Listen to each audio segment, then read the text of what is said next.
ನನ್ನ ಹೆಸರು ಭಾವನ. ನಾನು 8ನೇ ತರಗತಿಯನ್ನು ಓದುತ್ತಿದ್ದೇನೆ. ಇಂದಿನ ಚಟುವಟಿಕೆ ಆಶುಭಾಷಣ. ನನಗೆ ಬಂದಿರುವಂತಹ ವಿಷಯ ಅಂತರ್ಜಲ. ಅಂತರ್ಜಲ ಭೂಮಿಯ ಮೇಲೆ ಬೀಳುವ ಸ್ವಾಭಾವಿಕ ನೀರಿನ ಮಳೆ ಹನಿಯು ಇಂಗುತ್ತದೆ. ಅಂದ್ರೆ ಮಳೆ ಬಂದಾಗ ಭೂಮಿಯ ಮೇಲೆ ನೀರು ಬೀಳುತ್ತದೆ. ಈ ರೀತಿ ನೀರು ಭೂಮಿಯ ಮೇಲೆ ಬೀಳುತ್ತರ ಆಗ ಭೂಮಿಯು ನೀರನ್ನು ಇಂಗುತ್ತೆ. ಆ ತರ ಇಂಗಿ ಒಳಕಡಲಿನಲ್ಲಿ ಸಂಗ್ರಹವಾಗಿರುವಂತಹ ನೀರನ್ನೇ ನಾವು ಅಂತರ್ಜಲ ಅಂತ ಕರಿತೀವಿ. ಅಂದ್ರೆ ಈ ಭೂಮಿ ಮೇಲೆ ಬಿದ್ದಾಗ ನೀರು ಇಂಗಿ ಒಳಪದರಿನಲ್ಲಿ ಸಂಗ್ರಹ ಆಗಿರುತ್ತದೆ. ಈ ತರ ಸಂಗ್ರಹ ಆಗಿರುವಂತಹ ನೀರನ್ನೇ ನಾವು ಅಂತರ್ಜಲ ಅಂತ ಕರಿತೀವಿ. ಈ ಅಂತರ್ಜಲವು ಸುಲಭವಾಗಿ ಪ್ರವೇಶಿಸಬಹುದಾದ ಶಿಲಾಪದರಗಳನ್ನು ನಾವು ಪ್ರಾವೇಶ ಶಿಲೆ ಅಥವಾ ಅವ್ಯಾಕ್ತ ಶಿಲೆ ಅಂತ ಕರಿತೀವಿ. ಅಂದ್ರೆ ಅಂತರ್ಜಲ ಸುಲಭವಾಗಿ ಪ್ರವೇಶಿಸುತ್ತಲ್ಲ ಅಂತಹ ಶಿಲಾಪದರಗಳನ್ನೇ ನಾವು ಪ್ರಾವೇಶ ಶಿಲೆ ಅಥವಾ ಅವ್ಯಾಕ್ತ ಶಿಲೆ ಅಂತ ಕರಿತೀವಿ. ಅಂತರ್ಜಲವು ಪ್ರವೇಶಿಸಲಾರದ ಶಿಲಾಪದರಗಳನ್ನು ನಾವು ಅಪ್ರವೇಶ ಶಿಲೆ ಅಥವಾ ಅವ್ಯಾಕ್ತ ಶಿಲೆ ಅಂತ ಕರಿತೀವಿ. ಈ ಪ್ರಾವೇಶ ಶಿಲೆಯಲ್ಲಿ ಹೆಚ್ಚು ಅಂತರ್ಜಲವು ಸಂಗ್ರಹವಾಗಿರುತ್ತದೆ. ಅಂದ್ರೆ ಯಾಕಪ್ಪ ಅಂದ್ರೆ ಅಂತರ್ಜಲ ಪ್ರಾವೇಶ ಶಿಲೆಯಲ್ಲಿ ಮಾತ್ರ ಪ್ರವೇಶ ಮಾಡುತ್ತೆ, ಅಪ್ರವೇಶ ಶಿಲೆಯಲ್ಲಿ ಅಂತರ್ಜಲ ಪ್ರವೇಶ ಮಾಡಲ್ಲ. ಆದ್ರಿಂದ ಪ್ರಾವೇಶ ಶಿಲೆಯಲ್ಲಿ ಹೆಚ್ಚು ನೀರು ಸಂಗ್ರಹವಾಗಿರುತ್ತದೆ.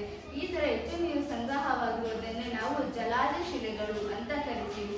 ಈ ಪ್ರಾವೇಶ ಶಿಲೆಯಲ್ಲಿ ನೀರು ಸ್ವಾಭಾವಿಕವಾಗಿ ಹೊರಬೀಳುತ್ತದೆ. ಈ ತರ ಸ್ವಾಭಾವಿಕವಾಗಿ ಹೊರಬೀಳುವುದನ್ನೇ ನಾವು ಚಿಲುಮೆ ಅಂತ ಕರಿತೀವಿ. ಅಂದ್ರೆ ಈ ಪ್ರಾವೇಶ ಶಿಲೆಯಲ್ಲಿ ಭರ್ತಿಯಾಗಿರ್ತಾವಲ್ಲ ಅಂತಹ ನೀರು ಸ್ವಾಭಾವಿಕವಾಗಿ ಹೊರಬೀಳ್ತವೆ. ಈ ತರ ಹೊರಬೀಳುತ್ತಲ್ಲ ಅಂತಹ ನೀರನ್ನೇ ನಾವು ಚಿಲುಮೆ ಅಂತ ಕರಿತೀವಿ. ಈ ಚಿಲುಮೆಗೆ ಬಂದ್ರೆ ಚಿಲುಮೆಯಲ್ಲಿ 5 ವಿಧಗಳನ್ನ ನಾವು ಕಾಣಬಹುದು. ಅವು ಯಾವ್ಯಾವಪ್ಪ ಅಂದ್ರೆ ನಿರಂತರ ಚಿಲುಮೆ, ನಿಯತಕಾಲಿಕ ಚಿಲುಮೆ, ಬಿಸಿ ನೀರಿನ ಚಿಲುಮೆ, ಬಿಸಿ ನೀರಿನ ಬೊಗ್ಗೆಗಳು ಮತ್ತು ಆರ್ಟೇಸಿಯನ್ ಬಾವಿ. ಈ ನಿರಂತರ ಚಿಲುಮೆಯಲ್ಲಿ ಅಂದ್ರೆ ಈ ಚಿಲುಮೆಯಲ್ಲಿ ವರ್ಷದ ಎಲ್ಲಾ ಕಾಲನು ಮಳೆಗಾಲ. ಅಂದ್ರೆ ಈ ನಿರಂತರ ಚಿಲುಮೆಯಲ್ಲಿ ವರ್ಷದ ಎಲ್ಲಾ ಕಾಲನು ಮಳೆ ಬರ್ತಾನೆ ಇರುತ್ತೆ. ಅಂದ್ರೆ ಒಂದಿನೂ ಬಿಟ್ಟರೆ ಮಳೆ ಬರ್ತಾನೆ ಇರುತ್ತಲ್ಲ ಆತರ ಬರುವುದನ್ನೇ ನಾವು ನಿರಂತರ ಚಿಲುಮೆ ಅಂತ ಕರಿತೀವಿ. ಈಗ ನಿಯತಕಾಲಿಕ ಚಿಲುಮೆ. ನಿಯತಕಾಲಿಕ ಚಿಲುಮೆ ಅಂದ್ರೆ ವರ್ಷದ ಕೆಲವು ಕಾಲ ಅಂದ್ರೆ ಮಳೆಗಾಲ ಮಾತ್ರ ಮಳೆ ಬರುವುದು. ಅಂದ್ರೆ ನಿಯತಕಾಲಿಕ ಚಿಲುಮೆಯಲ್ಲಿ ವರ್ಷದ ಅಂದ್ರೆ ಮಳೆಗಾಲದಲ್ಲಿ ಮಾತ್ರ ಮಳೆ ಬರುವುದನ್ನೇ ನಾವು ನಿಯತಕಾಲಿಕ ಚಿಲುಮೆ ಅಂತ ಕರಿತೀವಿ.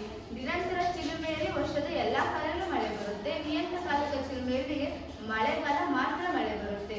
ಬಿಸಿ ನೀರಿನ ಬೊಗ್ಗೆಗಳು ಅಂದ್ರೆ ಈ ಚಿಲುಮೆಯಲ್ಲಿ ಬಿಸಿ ನೀರು ಹೊರಬೀಳುತ್ತದೆ ಮತ್ತು ಇವನ್ನು ನಾವು ಜ್ವಾಲಾಮುಖಿಯ ಬಳಿ ನೋಡಬಹುದು. ಅಂದ್ರೆ ಬಿಸಿ ನೀರಿನ ಚಿಲುಮೆ ಅಂದ್ರೆ ಈಗ ಜ್ವಾಲಾಮುಖಿಯ ಬಳಿ ಸಂಗ್ರಹವಾಗಿರ್ತವಲ್ಲ ಇಂತಹ ಅಂತರ್ಜಲ ಬಿಸಿಯಾಗಿರ್ತವೆ. ಈ ಬಿಸಿ ನೀರು ಹೊರಚಿಮ್ಮಿದಾಗ ಅದು ಬಿಸಿಯಾಗಿ ಹೊರಚಿಮ್ಮುತ್ತದೆ. ಇದನ್ನೇ ನಾವು ಬಿಸಿ ನೀರಿನ ಚಿಲುಮೆ ಅಂತ ಕರಿತೀವಿ. ಇದು ಹೆಚ್ಚಾಗಿ ಎಲ್ಲಿ ಕಂಡು ಬರುತ್ತಪ್ಪ ಅಂದ್ರೆ ಇದು ಹೆಚ್ಚಾಗಿ ಜ್ವಾಲಾಮುಖಿಯ ಬಳಿ ಕಂಡು ಬರುತ್ತವೆ. ಬಿಸಿ ನೀರಿನ ಬೊಗ್ಗೆಗಳು ಅಂದ್ರೆ ಈ ವಿಧಾನದಲ್ಲಿ ಬಿಸಿ ನೀರು ಸಾಕಷ್ಟು ಎತ್ತರಕ್ಕೆ ಹೊರಚಿಮ್ಮುತ್ತದೆ. ಇದನ್ನು ನಾವು ಎಲ್ಲಿ ಜಾಸ್ತಿ ನೋಡ್ಬೋದಪ್ಪ ಅಂದ್ರೆ USA ನಲ್ಲಿರುವ ವರ್ಲ್ಡ್ ಪೀಪಲ್ ರೇಸ್ ನಲ್ಲಿ ಇದನ್ನು ನಾವು ಹೆಚ್ಚಾಗಿ ಕಾಣಬಹುದು. ಅಂದ್ರೆ ಬಿಸಿ ನೀರಿನ ಬೊಗ್ಗೆಗಳು ಅಂದ್ರೆ ಇದರಲ್ಲಿ ಬಿಸಿ ನೀರು ಹೊರಚಿಮ್ಮುತ್ತದೆ ಮತ್ತು ಇದು ಸಾಕಷ್ಟು ಎತ್ತರಕ್ಕೂ ಸಹ ಚಿಮ್ಮುತ್ತದೆ. ಇದನ್ನು USA ನಲ್ಲಿರುವ ವರ್ಲ್ಡ್ ಪೀಪಲ್ ರೇಸ್ ನಲ್ಲಿ ನಾವು ಹೆಚ್ಚಾಗಿ ಕಾಣಬಹುದು. ಮತ್ತು ಆರ್ಟೇಸಿಯನ್ ಬಾವಿಗಳು ಅಂದ್ರೆ ಆರ್ಟೇಸಿಯನ್ ಬಾವಿ ಅಂದ್ರೆ ಕೆಲವು ಕಡೆಗಳಲ್ಲಿ ಬಹುಕೋನೀಯ ಆಕಾರದ ಶಿಲಾಪದರಿನ ಮೇಲೆ ಹಾಗೂ ಕೆಳಗೆ ಅಂದ್ರೆ ಕೆಲವು ಕಡೆಗಳು ಇರ್ತಾವಲ್ಲ ಇದು ಬಹುಕೋನೀಯ ಆಕಾರದಲ್ಲಿ ಇರ್ತಾವಲ್ಲ ಅದರ ಶಿಲಾಪದರಿನ ಅಂದ್ರೆ ಪ್ರಾವೇಶ ಶಿಲಾಪದರಿನ ಮೇಲೆ ಹಾಗೂ ಕೆಳಗೆ ಅಪ್ರವೇಶ ಶಿಲೆಗಳು ಇರ್ತವೆ. ಹಾಗಾಗಿ ಪ್ರಾವೇಶ ಶಿಲೆಯಲ್ಲಿ ಭರ್ತಿಯಾದ ನೀರು ಹೊರ ಹೋಗಲು ಸಾಧ್ಯವಾಗುವುದಿಲ್ಲ. ಅಂದ್ರೆ ಈ ಪ್ರಾವೇಶ ಶಿಲೆ ಮೇಲೆ ಹಾಗೆ ಕೆಳಗೆ ಅಪ್ರವೇಶ ಶಿಲೆಗಳು ಇರ್ತಾವಲ್ಲ ಹಾಗಾಗಿ ಅದರಲ್ಲಿ ಸಂಗ್ರಹವಾಗಿರ್ತಾವಲ್ಲ ನೀರು ಅವು ಜಾಸ್ತಿ ಹೊರ ಹೋಗಲು ಸಾಧ್ಯವಾಗುವುದಿಲ್ಲ. ಮತ್ತೆ ಈ ಅಪ್ರವೇಶ ಶಿಲೆಗೆ ನಾವು ರಂಧ್ರವನ್ನು ಮಾಡಿದಾಗ ಅದರಲ್ಲಿ ಸಂಗ್ರಹವಾಗಿರುವಂತಹ ನೀರು ಹೊರಚಿಮ್ಮುವ ಸಾಧ್ಯತೆಗಳಿರುತ್ತವೆ. ಅಂದ್ರೆ ಈಗ ಪ್ರಾವೇಶ ಶಿಲೆ ಮೇಲೆ ಹಾಗೂ ಕೆಳಗೆ ಅಪ್ರವೇಶ ಶಿಲೆ ಇರ್ತಾವಲ್ಲ ಹಾಗಾಗಿ ನಾವು ಅಪ್ರವೇಶ ಶಿಲೆಗೆ ಒಂದು ರಂಧ್ರ ಅಂದ್ರೆ ತೂತನ್ನು ಮಾಡಿದಾಗ ಪ್ರಾವೇಶ ಶಿಲೆಯಲ್ಲಿ ಸಂಗ್ರಹ ಆಗಿರುವಂತಹ ನೀರು ಹೊರಚಿಮ್ಮುತ್ತದೆ. ಇದನ್ನೇ ನಾವು ಆರ್ಟೇಸಿಯನ್ ಬಾವಿ ಅಂತ ಕರಿತೀವಿ. ಇದನ್ನು ನಾವು ಆಸ್ಟ್ರೇಲಿಯಾದಲ್ಲಿ ಹೆಚ್ಚಾಗಿ ನೋಡಬಹುದು. ಇನ್ನ ಅಂತರ್ಜಲವು ಕಾರ್ಯನಿರ್ವಹಿಸಬೇಕಾಗಿರುವ ಭೂ ಸ್ವರೂಪಗಳು ಯಾವ್ಯಾವಪ್ಪ ಅಂದ್ರೆ ಲ್ಯಾಪಿಸ್, ನುಂಗುವಿಲ, ಅಂತರ್ಗುಹೆ, ಆರೋಹಿ ಮತ್ತು ಅವರೋಹಿ ಶುಲ್ಕಕಲ್ಲಿನ ಸ್ತಂಭಗಳು. ಇಷ್ಟು ಹೇಳಲು ಅವಕಾಶ ಮಾಡಿಕೊಟ್ಟು ತಮ್ಮೆಲ್ಲರಿಗೂ ಧನ್ಯವಾದಗಳು. ನನ್ನ ಹೆಸರು ಚಿನ್ಮಯ್. ನಾನು 8ನೇ ತರಗತಿಯಲ್ಲಿ ಓದುತ್ತಿದ್ದೇನೆ. ಇವತ್ತು ಆಶು ಭಾಷಣ ಸ್ಪರ್ಧೆಯಲ್ಲಿ ನನಗೆ ಬರುವ ಟಾಪಿಕ್ ಆಗಿ ನೋಡೋಣ. ನನಗೆ ಬಂದಿರುವ ಟಾಪಿಕ್ ಜ್ವಾಲಾಮುಖಿಗಳ ವಿಧಗಳು. ಮೊದಲನೆಯದಾಗಿ ನಾನು ನಿಮಗೆ ಜ್ವಾಲಾಮುಖಿ ಎಂದರೇನು ಅಂತ ತಿಳಿಸಿಕೊಡ್ತೇನೆ. ಭೂ ಮೇಲ್ಮೈನಲ್ಲಿ ಬಿರುಕು ಅಥವಾ ರಂಧ್ರಗಳು ಅಥವಾ ದ್ವಾರಗಳು ಉಂಟಾಗಿ ಅವುಗಳ ಮೂಲಕ ಭೂಮಿಯ ಒಳಗಿರುವ ಶಿಲಾಪಾಕವು ಹೊರಬೀಳುವುದನ್ನು ಜ್ವಾಲಾಮುಖಿಗಳು ಎನ್ನುವರು. ಭೂಕವಚದಿಂದ ನೇರವಾಗಿ ಆಳದಲ್ಲಿರುವ ಶಿಲಾಪಾಕದ ಜಾಗಕ್ಕೆ ಸಂಪರ್ಕ ಕಲ್ಪಿಸುವ ರಂಧ್ರಗಳನ್ನು ನಾಳವೆನ್ನುವರು. ಇವುಗಳ ಮೂಲಕ ಶಿಲಾಪಾಕ, ಶಿಲಾಚೂರುಗಳು, ಬೂದಿ ಇನ್ನಿತರ ಅನಿಲಗಳು ಹೊರಹೊಮ್ಮುತ್ತವೆ. ಇವಾಗ ನಾನು ನಿಮಗೆ ಜ್ವಾಲಾಮುಖಿಗಳ ವಿಧಗಳ ಬಗ್ಗೆ ತಿಳಿಸ್ಕೊಡ್ತೇನೆ. ಜ್ವಾಲಾಮುಖಿಗಳಲ್ಲಿ 3 ವಿಧ. ಯಾವ್ಯಾವು ಅಂದರೆ ಜಾಗೃತ ಜ್ವಾಲಾಮುಖಿ, ಸುಪ್ತ ಜ್ವಾಲಾಮುಖಿ, ಲುಪ್ತ ಜ್ವಾಲಾಮುಖಿ. ನಾನು ನಿಮಗೆ ಮೊದಲನೆಯದಾಗಿ ಜಾಗೃತ ಜ್ವಾಲಾಮುಖಿಗಳೆಂದರೇನು ಅಂತ ತಿಳಿಸ್ಕೊಡ್ತೇನೆ. ಒಮ್ಮೆ ಸ್ಫೋಟಗೊಂಡು ಆನಂತರ ಮತ್ತೆ ಸ್ಫೋಟಗೊಳ್ಳುವ ಜ್ವಾಲಾಮುಖಿಗಳನ್ನು ಜಾಗೃತ ಜ್ವಾಲಾಮುಖಿಗಳು ಎನ್ನುವರು. ಪ್ರಪಂಚದಾದ್ಯಂತ ಸುಮಾರು 1350 ಜಾಗೃತ ಜ್ವಾಲಾಮುಖಿಗಳಿವೆ. ನಾನಿವಾಗ ನಿಮಗೆ ಜಾಗೃತ ಜ್ವಾಲಾಮುಖಿಗಳೆಂದರೇನು ಅಂತ ತಿಳಿಸ್ಕೊಟ್ಟಿದ್ದೇನೆ. ಎರಡನೆಯದಾಗಿ ಸುಪ್ತ ಜ್ವಾಲಾಮುಖಿ ಎಂದರೇನು ಅಂತ ತಿಳಿಸ್ಕೊಡ್ತೇನೆ. ಸುಪ್ತ ಜ್ವಾಲಾಮುಖಿ ಎಂದರೆ ಒಮ್ಮೆ ಸ್ಫೋಟಿಸಿ ಆನಂತರ ಯಾವುದೇ ಕಾರ್ಯಾಚರಣೆ ನಡೆಸದೆ ಸುಪ್ತ ಜ್ವಾಲಾಮುಖಿಗಳೆಂದರೆ ಒಮ್ಮೆ ಸ್ಫೋಟಿಸಿ ಆನಂತರ ಯಾವುದೇ ಕಾರ್ಯಾಚರಣೆ ನಡೆಸದೆ ಯಾವಾಗಲೂ ಒಮ್ಮೆ ಸ್ಫೋಟಿಸುವ ಜಾಗೃತ ಜ್ವಾಲಾಮುಖಿಗಳನ್ನು ಸುಪ್ತ ಜ್ವಾಲಾಮುಖಿಗಳೆನ್ನುವರು. ಈಗ ಲುಪ್ತ ಜ್ವಾಲಾಮುಖಿಗಳೆಂದರೆ ಒಮ್ಮೆ ಸ್ಫೋಟಿಸಿ ಆನಂತರ ಯಾವುದೇ ಕಾರ್ಯಾಚರಣೆ ನಡೆಸದೆ ಇರುವ ಜ್ವಾಲಾಮುಖಿಗಳನ್ನು ಲುಪ್ತ ಜ್ವಾಲಾಮುಖಿಗಳೆನ್ನುವರು. ಧನ್ಯವಾದಗಳು. ನನ್ನ ಹೆಸರು ರೂಪಶ್ರೀ. ನಾನು 8ನೇ ತರಗತಿ ಓದುತ್ತಿದ್ದೀನಿ. ಇವತ್ತಿನ ಚಟುವಟಿಕೆ ಆಶು ಭಾಷಣ. ನನಗೆ ಬಂದಿರೋ ಟಾಪಿಕ್ ಯಾವುದು ನೋಡೋಣ.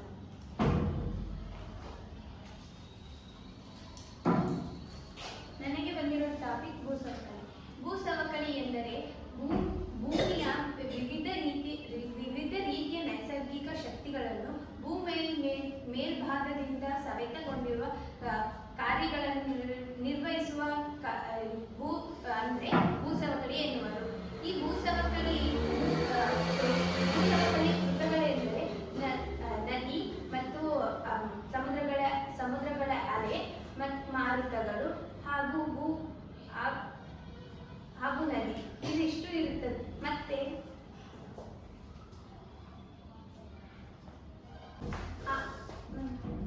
ಹಾಗೂ ಸವೆತ, ಸಾಗಾಣಿಕೆ ಮತ್ತು ಸಂಚನ ಈ 3 ಕೂಡ ಕಾರ್ಯಗಳನ್ನು ಇದಕ್ಕೆ ನಿರ್ವಹಿಸುತ್ತದೆ. ನದಿ ಉಗಮ ಸ್ಥಾನ ಸಮುದ್ರದಲ್ಲಿ ಇರುವ ತನ್ನ ಕಣವೆಗಳಿಂದ ಶುದ್ಧ ನೀರನ್ನು ಜಲಧಾರೆ ನದಿ ಎಂದು ಕರೆಯುತ್ತೇವೆ. ಈ ಜಲಧಾರೆ ನದಿಗಳನ್ನು ಪ್ರಾರಂಭವಾಗುವ ಸ್ಥಾನವನ್ನು ಅಂದರೆ ಸ್ಟಾರ್ಟ್ ಆಗುವ ಸ್ಥಾನವನ್ನು ನದಿ ಮೂಲ ಎಂದು ಕರೆಯುತ್ತೇವೆ ನಾವು. ಹಾಗೂ ಅಂತ್ಯಗೊಂಡ ಸ್ಥಾನವನ್ನು ನದಿ ಮುಖ ಎಂದು ಕರೀತೀವಿ. ಆಮೇಲೆ ನದಿ ಮತ್ತೆ ಒಂದು ಕಣಿವೆಯಿಂದ ಮತ್ತೊಂದು ಕಣಿವೆಗೆ ಸೇರುವುದನ್ನು ನದಿ ಸಂಗಮ ಎನ್ನುತ್ತೇವೆ. ಇದರಲ್ಲಿ ನದಿಯ ಪಾತ್ರ ಏನೆಂದರೆ ನದಿ ತನ್ನ ಪಾತ್ರವನ್ನು ನದಿ ಪಾತ್ರದಲ್ಲಿ 3 ರೀತಿ ಬರ್ತವೆ. ಮೇಲ್ಕಣಿವೆ ಮತ್ತು ಮಧ್ಯ ಕಣಿವೆ ಹಾಗೂ ಅಂತ್ಯ ಕಣಿವೆ ಅಂತ ಬರ್ತವೆ. ಅದು 3 ಕೂಡ ಇದರಲ್ಲಿ ನಿರ್ವಹಿಸ್ತವೆ, ಈ ಕಾರ್ಯಗಳನ್ನು ನಿರ್ವಹಿಸ್ತವೆ. ನದಿಯ ಪಾತ್ರ ಅಂದರೆ ನದಿಯ ಕೃತಗಳೆಂದರೆ ನದಿ ಸಾಮಾನ್ಯವಾಗಿ ಚಿಲುಮೆ, ಹಿಮನದಿ ಹಾಗೂ ಮಳೆ ನೀರಿನಲ್ಲಿ 3 ಮೂಲದಿಂದ ಉಗಮವಾಗುತ್ತದೆ. ಈ ನದಿ ನೀರು ಹರಿಯುವ ಮಾರ್ಗವನ್ನೇ ನದಿ ಮೂಲ ಎನ್ನುತ್ತಾರೆ. ನನ್ನ ಹೆಸರು ಭೂಮಿಕಾ. ನಾನು 8ನೇ ತರಗತಿಯಲ್ಲಿ ಅಧ್ಯಯನ ಮಾಡುತ್ತಿದ್ದೇನೆ. ಈಗ ಆಶು ಭಾಷಣ ಸ್ಪರ್ಧೆಯಲ್ಲಿ ನನಗೆ ಏನು ಟಾಪಿಕ್ ಬಂದಿದೆ ಅಂತ ನೋಡೋಣ. ಭೂಮಿಯ ಅಂತರಾಳದ ರಚನೆ ಮತ್ತು ಸಂಯೋಜನೆ. ಭೂಮಿಯ ಒಳಗೆ ಏನೇನಿದೆ ಎಂಬುದನ್ನು ತಿಳಿಸಿಕೊಡ್ತೇನೆ ನಾನು. ನಮ್ಮ ಭೂಗ್ರಹವು 460 ಕೋಟಿ ವರ್ಷಗಳಿಗಿಂತ ಹಳೆಯದಾಗಿದ್ದು ಮತ್ತು ನಿರಂತರವಾಗಿ ಭೌತಿಕ ಬೆಳವಣಿಗೆಯನ್ನು ಒಳಗೊಂಡಿದೆ. ಈ ಮಾನವನು ಈ ಬದಲಾವಣೆಯನ್ನು ಅರ್ಥ ಮಾಡಿಕೊಳ್ಳಲು ಮತ್ತು ಅದರ ಬಗ್ಗೆ ಹೆಚ್ಚು ತಿಳಿಯಲು ಪ್ರಯತ್ನಿಸುತ್ತಾನೆ. ಹಲವಾರು ವರ್ಷಗಳ ಹಿಂದೆ ಭೌತಿಕ ರಚನೆ ಮತ್ತು ಸಂಯೋಜನೆ 12 ಕಿಲೋಮೀಟರ್ವರೆಗೆ ಅರ್ಥ ಮಾಡಿಕೊಳ್ಳುತ್ತಾನೆ ಮತ್ತು ಇನ್ನೂ ಆಳಕ್ಕೆ ಹೋದಂತೆ ಉಷ್ಣಾಂಶವು ಹೆಚ್ಚಾಗುತ್ತದೆ. ಇದರ ಉಷ್ಣಾಂಶವು ಹೆಚ್ಚಾಗುವುದರಿಂದ ಇನ್ನೂ ಆಳಕ್ಕೆ ಹೋದಂತೆ ಅದರ ಬಗ್ಗೆ ಹೆಚ್ಚು ತಿಳಿಯಲು ಕಷ್ಟವಾಗುತ್ತದೆ. ಭೂಮಿ ಅಂತರಾಳದ ಬಗ್ಗೆ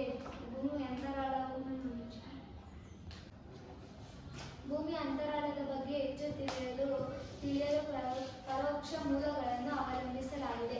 ಅವು ಯಾವುಗಳೆಂದರೆ ಭೂಕಂಪನದ ಅಲೆಗಳು ಮತ್ತು ಜ್ವಾಲಾಮುಖಿ ಇತ್ಯಾದಿ. ಭೂಮಿ ಅಂತರಾಳದ ಬಗ್ಗೆ ಹೆಚ್ಚು ತಿಳಿಯಲು ಭೂಮಿ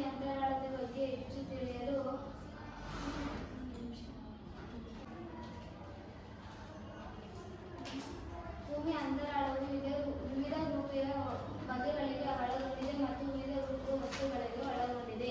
ವಸ್ತುಗಳು ಸಾಂದ್ರತೆ ಮತ್ತು ರಚನೆ ರಾಸಾಯನಿಕ ಭೌತ ದ್ರವಗಳಿಗೆ ಒಳಗಾಗುತ್ತಾ ಬಂದಿದೆ.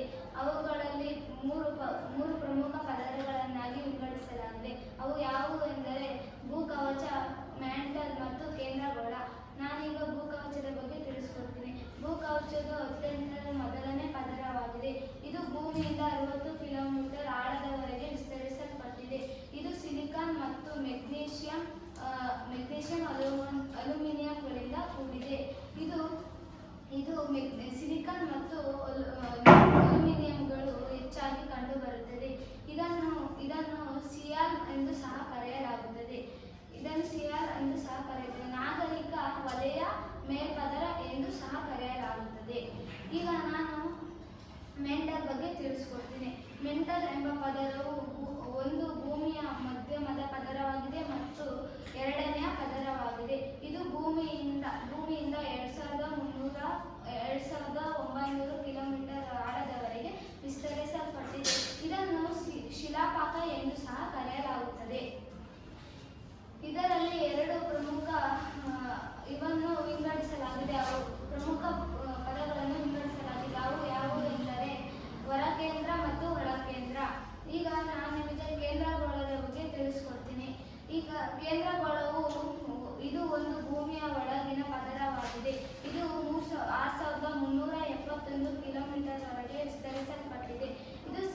ಇದು ನಿಕ್ಕಲ್ ಮತ್ತು ಕಬ್ಬಿಣಗಳಿಂದ ಕೂಡಿದೆ.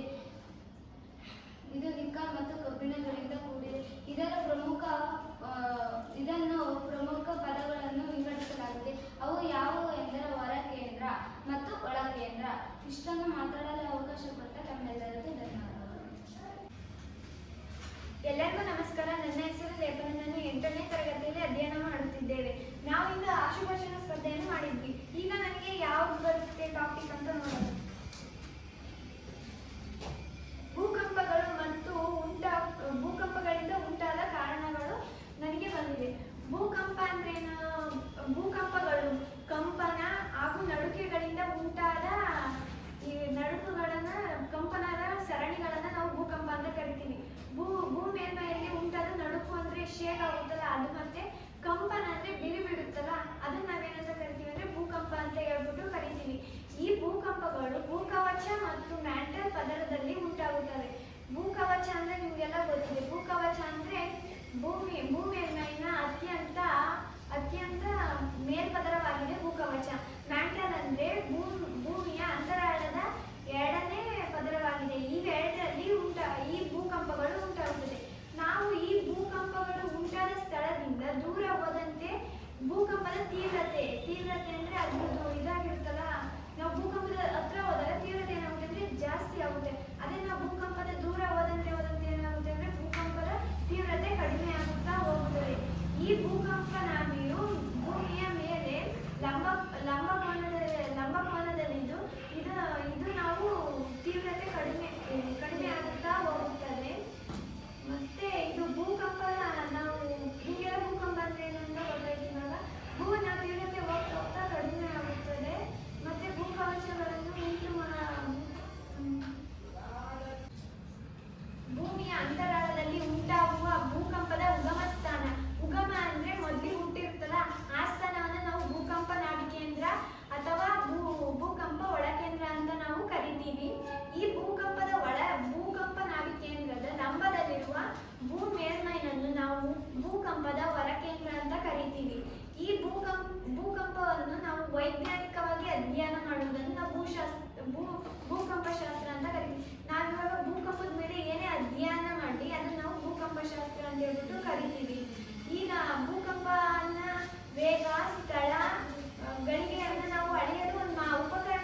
ಶಿಲಾಫಲಕಗಳಿಂದ ಕೂಡಿದೆ.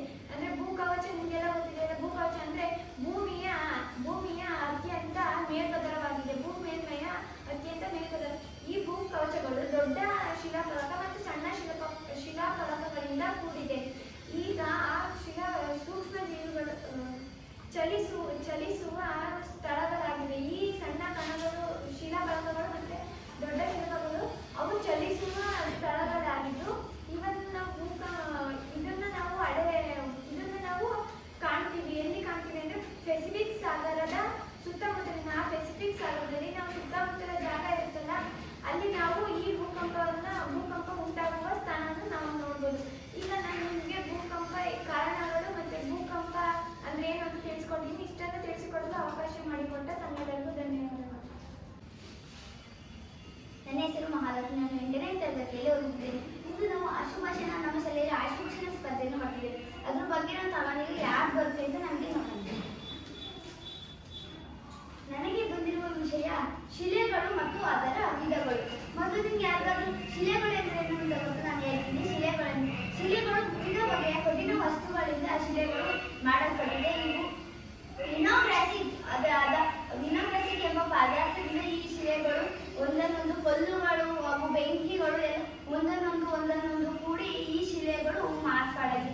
ಇದರಲ್ಲಿ ಈ ಶಿಲೆಗಳಲ್ಲಿ ಎಷ್ಟು ವಿಧ ಬರ್ತವೆ ಅಂದ್ರೆ 3 ವಿಧ ಬರ್ತವೆ. ಅಗ್ನಿಶಿಲೆ, ಕಣಶಿಲೆ, ರೂಪಾಂತರ ಶಿಲೆಗಳು ಅಂತ ಬರ್ತವೆ. ಮೊದಲನೇದಾಗಿ ನಾವು ಅಗ್ನಿಶಿಲೆಗಳು ಎಂದರೇನು ತಿಳ್ಕೊಳ್ಳೋಣ. ಅಗ್ನಿಶಿಲೆಗಳು ಅಗ್ನಿ ಅಂದ್ರೆ ನಿಮಗೆಲ್ಲರೂ ಗೊತ್ತು. ಅಗ್ನಿ ಅಂದ್ರೆ ಬೆಂಕಿ ಅಂತ. ಇದು ಇಂಗ್ಲೆಂಡ್ ಭಾಷೆಯ ಆಕ್ಸಿಸಿಕ್ ಅಥವಾ ಸಂಸ್ಕೃತ ಭಾಷೆಯ ಅಗ್ನಿ ಎಂಬ ಪದದಿಂದ ಬಂದಿದೆ. ಮತ್ತೆ ಇದರಲ್ಲಿ 2 ವಿಧ ಬರ್ತವೆ. ಬಹಿಷ್ಕರ ಶಿಲೆಗಳು ಹಾಗೂ ಅದರೀಗ ಅಗ್ನಿಶಿಲೆಗಳಲ್ಲಿ 2 ಅಂತಸ್ಕರಣ ಶಿಲೆಗಳು, ಬಹಿಷ್ಕರಣ ಶಿಲೆಗಳು. ಅವು ಎರಡನೇದಾಗಿ ಕಣಶಿಲೆಗಳು.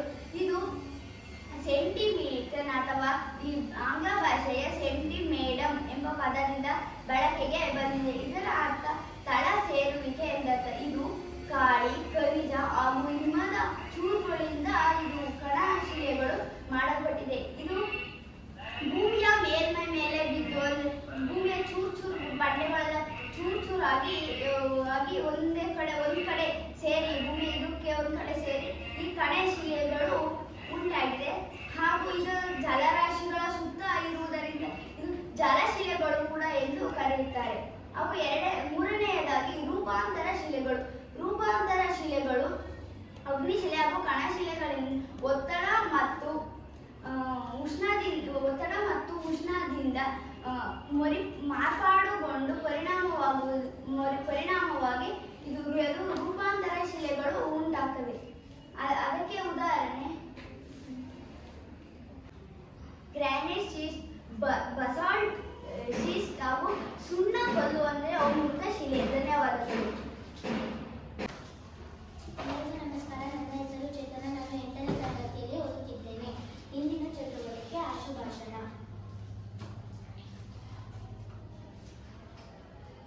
ನನಗೆ ಬಂದಿರುವ ವಿಷಯ ಶೀತಲೀಕರಣ.